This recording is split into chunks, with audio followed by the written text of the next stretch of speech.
is how I understand the Africa Continental Free Trade Area signed in Kigali, Rwanda in the year 2018, which tells us that we must now unite. That is how I understand the Yamoussoukro Agreement, which say that the African skies must be open. That is how I understand the Maputo Protocol. That is how I understand all these protocols. That is how I even understood that earlier the Lagos Plan of Action of 1980 of ensuring that Africa grows as one unit.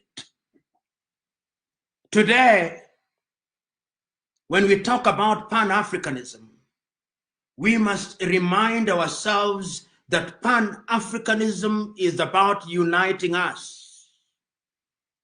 We must tell ourselves whether we are Africans in the mother continent or we are Africans in the United States of America, or we are Africans in the Caribbean, whether you are in Jamaica or Barbados or Barbuda or in Brazil or in Europe, Africans in the diaspora. We are saying that the time is now when Africa must begin to rethink. We are telling ourselves that the parties that invoked the name of Pan-Africanism must now revive. Every political party in Africa must now ask the question, when will we dissolve all these boundaries?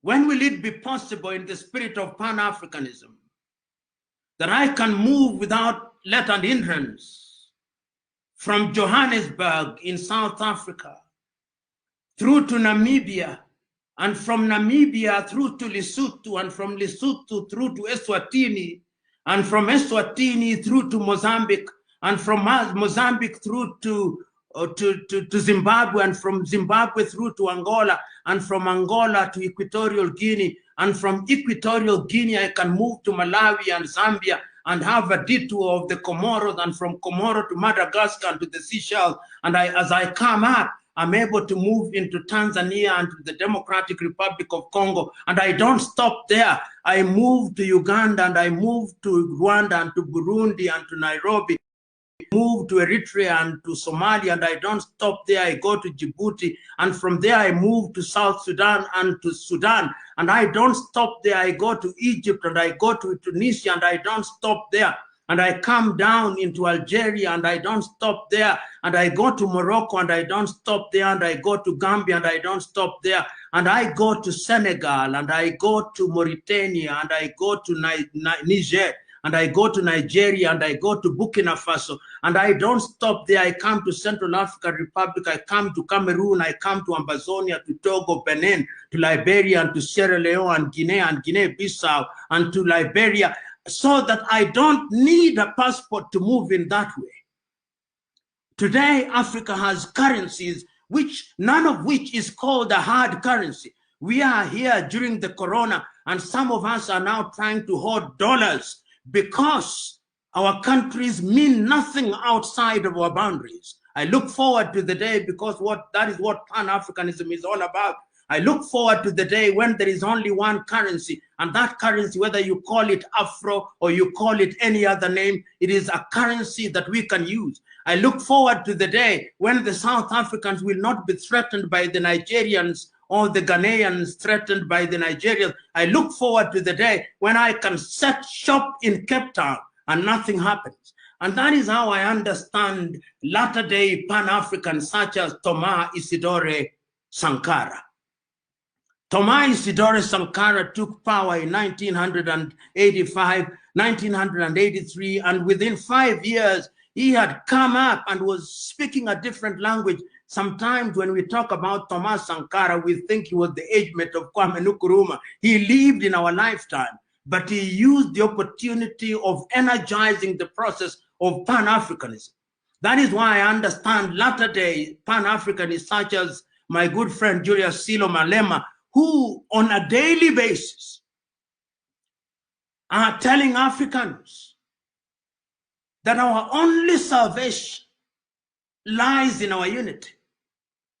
are reminding us that we cannot survive the onslaught of the Chinese if we are disunited. We cannot realize our potential if we are disunited. I hold the view that Pan-Africanism is our avenue to success. I hold the view that Pan-Africanism must now be understood not differently, but in the manner that it was conceived by Kwame Nkrumah, in the manner that was understood by Julius Kambarage Nyerere.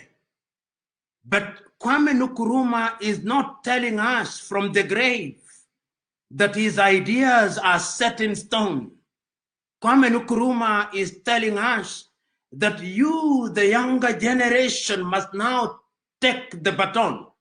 And this brings me to the speech that I started with. The speech that was delivered on the 6th day of March, 1997 by Julius Kambarage Nyerere had stopped at a point when Mwalimu had said that our salvation demanded that we are united. And he said, if Africans think that they can respect their so-called boundaries in these little unviable countries, then God save them. But God is not in the business of saving those who have chosen to embrace stupidity for its own sake, Mwalimu said. Mwalimu said that when he retired as the president of Tanzania, whenever he went out and he was introduced as the president of Tanzania, some in his audience asked, and what is Tanzania? Is Tanzania next to Johannesburg? They do not know, Mwalimu said. But they recognized the fact that he was an African. He reminded us that it is not our Tanzanian-ness that matters. It is not our Kenyan-ness. It is not our Ugandan-ness or South African-ness or Namibian-ness or Angola-ness that matters. It is our African-ness. When the Chinese are punishing our Africans in Guangzhou, in China, during this corona period, they make no distinction between Nigerian and Ghanaian and Kenyan. All they see is our black skin.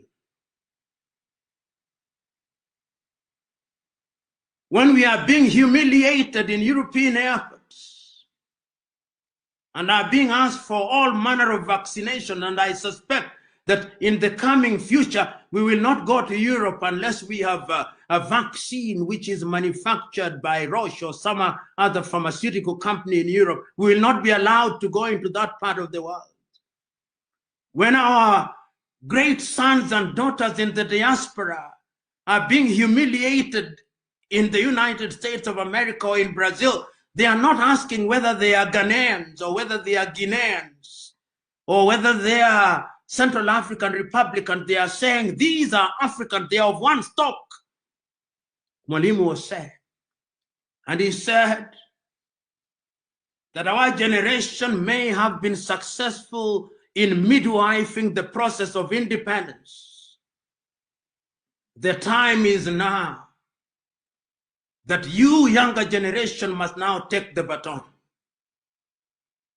and ensure that all these little organizations that you have created, East African Community, SADC, ECOWAS, Maghreb, Central African Unity, combine them into one so that Africa can be united. And we are not being naive in saying that we will be united immediately. We must begin to move in the direction.